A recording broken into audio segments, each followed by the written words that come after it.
प्रिय बच्चों, मैं विनीत शांतुवाला सर चैनल में आपका हार्दिक स्वागत अभिनंदन एवं वंदन करता हूँ। मैंने आप लोगों को इनकम टैक्स में रेसिडेंट एंड टैक्स लायबिलिटी के संबंध में बताया, टोटल रूल बताए ताकि आप उसी अनुसार सवाल कर सकें। अब इनकम फ्रॉम सैलरी जो मेन चैप्टर है उसके मेन रूल पर मैं आपको फोकस कर दे रहा हूँ। उसे आप अच्छे ढंग से देख लेंगे तो आपकी सैलरी बड़ी अच्छे ढंग से तैयार हो पाएगी। तो देखिए, इनकम फ्रॉम सैलरी में सबसे पहले एक आता है एम्प्लॉयर्स कंट्रीब्यूशन। 3 प्रकार के फंड होते हैं, recognised, unrecognised and statutory provident fund. Unrecognised and statutory provident fund में एम्प्लॉय एंड एम्प्लॉयर का कंट्रीब्यूशन टोटली एग्जेप्ट होता है, लेकिन रिकॉग्नाइज्ड प्रोविडेंट फंड में एम्प्लॉयर्स कंट्रीब्यूशन 12% तक ही एग्जेम्प्ट होता है, जबकि एम्प्लॉय कंट्रीब्यूशन टोटली एग्जेम्प्ट होता है। तो ध्यान देंगे, एम्प्लॉयर्स कंट्रीब्यूशन 12% तक ही एग्जेम्प्ट होता है, उससे अधिक रहेगा तो टैक्सेबल कर दिया जाता है। तो ऐसे सिचुएशन में एम्प्लॉयर्स कंट्रीब्यूशन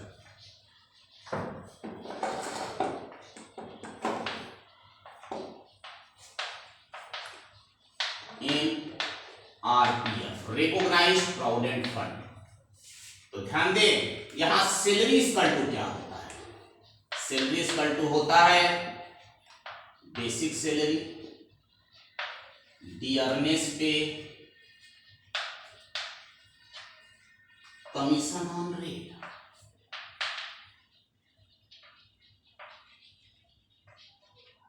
प्लस कर देते हैं। ध्यान दीजिए, डियरनेस पे होना चाहिए, डियरनेस अलाउंस से किसी प्रकार का मतलब नहीं रहता है। और कमीशन ऑन रेट, निश्चित दर से कमीशन होता है। मान लीजिए यदि कह रहा है 13% रिकॉग्नाइज्ड प्रोविडेंट फंड में एम्प्लॉयर कंट्रीब्यूशन कर रहा है, तो कितना परसेंट निकाल के लिखेंगे? 1%। कभी कभी मान लीजिए सैलरी आपकी 7 लाख रुपया है और क्वेश्चन में कह दिया कि उसने 90% कंट्रीब्यूशन किया है। ध्यान देंगे, तो 7 लाख का 12% निकालेंगे, 84,000 आ जाएगा, तो 6,000 हमारा क्या हो जाएगा? टैक्सेबल हो जाएगा। साथ ही साथ जो पैसा डिपॉजिट है, उस डिपॉजिट अमाउंट पे 9.5% तक इंटरेस्ट एग्जेप्ट होता है। मान लीजिए यदि क्वेश्चन में कह दिया कि मान लीजिए 2100 रुपया ब्याज है, इंटरेस्ट 2100 रुपीज है और 10.5% से, तो बेटा 9.5% एग्जेम्प्ट होता है, तो कितना अधिक हो गया? 1% हो गया। तो कैसे निकालेंगे? 2100 इंटू 1/10.5, 200 रुपीज आ गया। 100 से डिवाइड नहीं करेंगे, गलती हम यही करते हैं, कुछ बच्चे 10.5 से मल्टीप्लाई कर दिए या 100 से डिवाइड, ऐसा नहीं होता है। इस रूप से निकाला जाता है। जो बच्चे पढ़े होंगे उनको यह कंसेप्ट अच्छे ढंग से क्लियर हो गया होगा। अब नेक्स्ट देखिए, house rent allowance. House rent allowance या value of rent free house, दो में से एक सैलरी के क्वेश्चन में जरूर रहेगा। हाउस रेंट अलाउंस में भी सैलरी इक्वल टू होता है बेसिक सैलरी, डियरनेस पे, कमीशन ऑन रेट। अब रूल क्या है? Number 1, HRA received, house rent allowance received. Number 2, paid more than 10% salary. Number 3, 2/5 of salary. If he live in metro city, यदि वह if he live in metro city, metro city मतलब दिल्ली, कलकत्ता, मुंबई, मद्रास, यही, तो 2/5 की जगह क्या यूज करेंगे? 1/2 ऑफ सैलरी।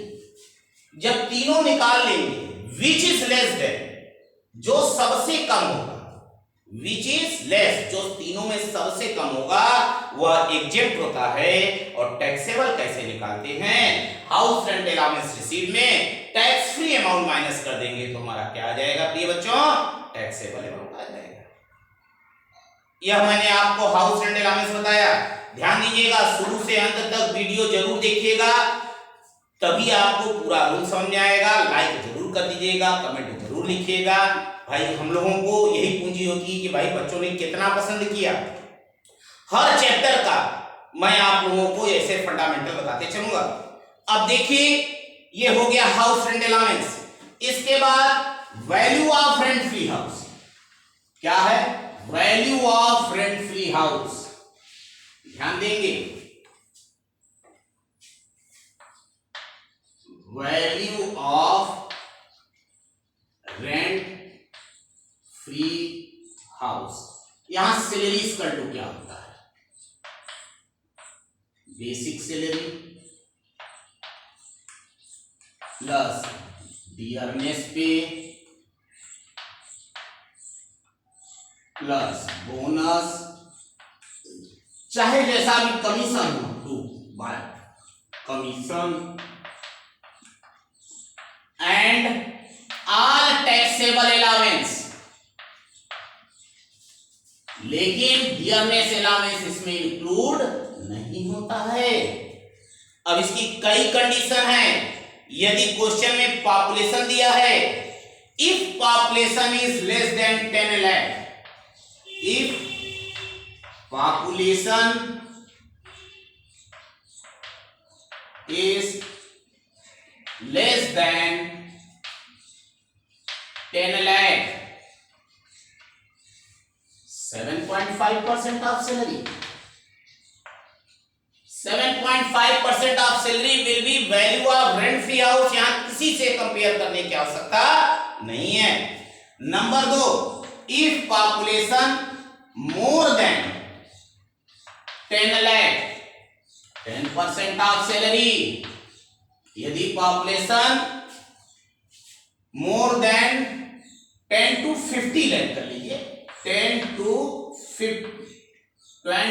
25 lakhs ऐसे कर लीजिए। If population is more than 10 to 25 lakhs, 10% of salary will be value of rent free house. If population is more than 25 lakh, 15% of salary. ये तो समझ में आपके आ गया होगा कि यदि जनसंख्या 10 लाख से कम है तो 7.5% सैलरी, जनसंख्या 10 लाख से 25 लाख के बीच में है तो 10% ऑफ सैलरी, और जनसंख्या 25 लाख से ऊपर है तो 15% of salary will be value of rent free house. यदि क्वेश्चन में पॉपुलेशन नहीं दिया है और एम्प्लॉयर ने किराए पे लेकर मकान दिया है, तब क्या होता है? दूसरे सिचुएशन में फेयर रेंट और 15% of salary which is less than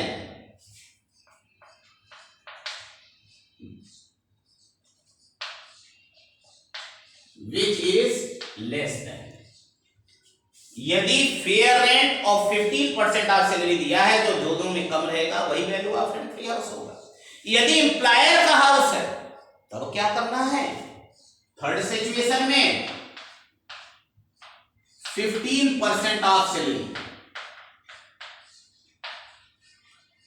will be value of rent free house. अब चौथा कंडीशन आता है, यदि गवर्नमेंट एम्प्लॉय है, if government employee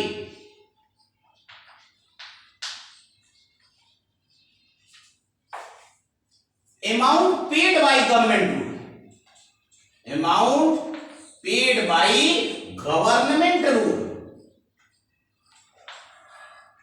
will be value of rent free house। प्रिय बच्चों, यह जो भी हमने बताया प्रत्येक सिचुएशन में अनफर्निश्ड हाउस का होता है। अब आप कहेंगे व्हाट इज फर्निश्ड हाउस? जहां फर्नीचर है, रेफ्रिजरेटर है, एसी है, उसका जो एक्चुअल वैल्यू है उसका 10% ऐड कर दिया जाता है। कितना? 10%। रिटन डाउन वैल्यू से हमसे मतलब नहीं रहता। ध्यान देंगे, आपने पहले निकाल लिया value of rent free house प्रत्येक सिचुएशन में, निकाल लिया और प्लस किया 10% ऑफ एसी, रेफ्रिजरेटर, फर्नीचर और rent of AC, furniture and refrigerator जो भी रहेगा वो ऐड कर देंगे। ऐड करने के बाद भी एक सिचुएशन आता है कि यदि आपने कुछ पे किया है कंपनी को तो उसे माइनस कर देते हैं। Less amount paid by employee,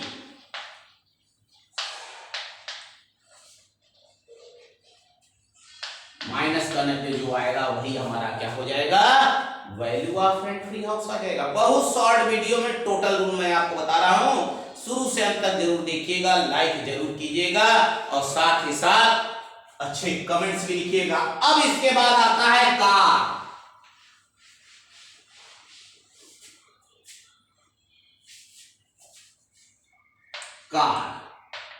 car में यदि कार छोटी है, स्मॉल कार है और इंप्लाई बियर कर रहा है, स्मॉल कार और इंप्लाई बियर कर रहा है, यहां कौन बियर कर रहा है, employee, personal expenses employee bear कर रहा है, तो 600 रुपीज पर मंथ। और बिग कार है, बड़ी कार है, तो 900 रुपीज पर मंथ उसके पर्सनल एक्सपेंसेस का, यदि इंप्लाई बियर कर रहा है। यदि एम्प्लॉयर बियर कर रहा है, एम्प्लॉयर के सिचुएशन में स्मॉल कार का 1800 रुपया पर मंथ और बिग कार का 2400 रुपीज पर मंथ। प्रत्येक सिचुएशन में ड्राइवर सैलरी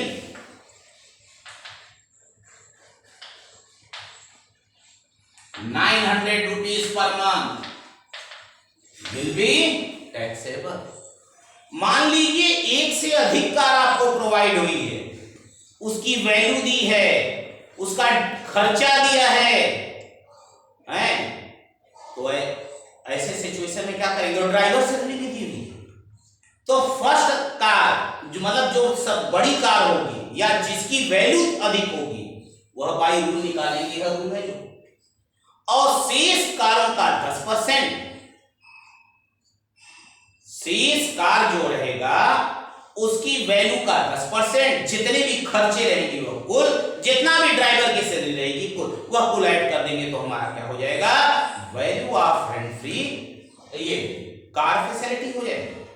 इसके बाद एक लास्ट बचता है entertainment allowance. Entertainment allowance orally आपको बता देते हैं। इंटरटेनमेंट अलाउंस में क्या नियम है, यदि वो गवर्नमेंट एम्प्लॉय है तभी डिडक्शन मिलेगा, अन्यथा डिडक्शन नहीं मिलेगा। गवर्नमेंट एम्प्लॉय के सिचुएशन में इंटरटेनमेंट अलाउंस रिसीव्ड लिख लेंगे। नंबर 2, 1/5 ऑफ सैलरी, यहां salary means only basic salary होता है। तीसरा, मैक्सिमम अमाउंट 5000, जो तीनों में कम होगा वह डिडक्शन में लिखेंगे। पहले जितना इंटरटेनमेंट अलाउंस मिल रहा है ऊपर लिख देंगे। यह सब वर्किंग नोट में आपको दिखाना बहुत आवश्यक है प्रिय बच्चों। और 3 प्रकार का डिडक्शन मिलता है। स्टैंडर्ड डिडक्शन 50,000 आप जानते हैं, एम्प्लॉयमेंट टैक्स जानते हैं, और इंटरटेनमेंट अलाउंस का भी डिडक्शन आपको प्राप्त होता है। प्रिय बच्चों, बहुत चाहत से, बड़े अच्छे ढंग से मैंने आपको इनकम फ्रॉम सैलरी का फंडामेंटल्स रूल्स मैंने बता दिया है। हो सकता है शॉर्ट क्वेश्चन में भी एक आध को आ जाए, तो आप एग्जाम्पल देके कर सकते हैं। प्रिय बच्चों, इसको जरूर देख लीजिएगा ताकि और यह सैलरी के सवाल लगाने में आपको महत्वपूर्ण भूमिका अदा करेगा। और साथ ही साथ कल नेक्स्ट चैप्टर का मैं बताता हूं, उसके नेक्स्ट चैप्टर में पहले मैं डिडक्शन बता देता हूं 80 से 80 तक का। कई बच्चों ने डिमांड किया है कि सर डिडक्शन का बता दें, क्योंकि समय आपके पास कम है, इसलिए जितना अधिक से अधिक हो सकेगा मैं बताने का प्रयास करूंगा। आप मेरा साथ दीजिए, मैं आपका साथ दूंगा। इसी विश्वास के साथ आज के लिए इतना ही पर्याप्त है। कल पुनः मुलाकात होगी, तब तक के लिए नमस्कार।